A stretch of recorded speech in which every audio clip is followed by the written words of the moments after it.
Shags people will finish us. Nakwambia watu wa shags watatumaliza. So there was a report that 66% of alcohol sold in Kenya is counterfeit. Unadhani hiyo bizi inapigwa na wasee wa gani? Huyu ni msee wa shags. Wacha nikushow hii mentality inakuanga aje. Si shags people ni wale wasee tulikuwa tunasikia wanauzia chipo na mafuta ya transformer. So huyu ni msee ako survival mode kadila msee. Na ndio wasee wamejaga hapa unfortunately. These people with the shagsmen, cause it's a mentality. Si ati kumaanisha kila msee ametoka ushago akona hiyo, lakini ni mentality. Hiyo mentality ya hunting and gathering. Uni msee nikaa uchukue msee ameishi kwa bush umlete to the civil world.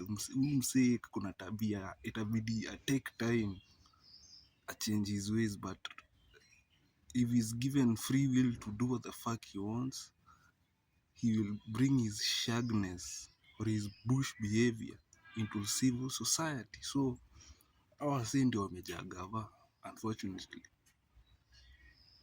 and most of them unapataga ni these religious scum of the earth ama Christians hawa wengi unapataga ni they are those type of people. This shags mentality ndio imefanya hadi mitumba business is such a big deal in Kenya. Why? It's a mentality. So tutazidi kugenya, wase watagenya zaidi because of these shags people until we get brains. Because unadhani hii counterfeit inauzwango base ka West. You think someone from Westlands is going to sell you counterfeit alcohol?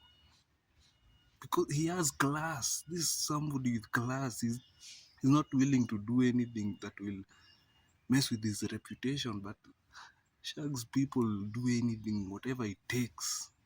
Ati enemy ni poverty. This type of mentality ndio inafanya tunakuwa na vitu kaa counterfeit Kenya. So ndio maana nawaambiaga hii movement ya internet, us on the Kibe fraternity, we beseech you motherfuckers, you better support us, otherwise mtazidi kugenya juu ya wasee wa shags ndio wamejaga hapa unfortunately.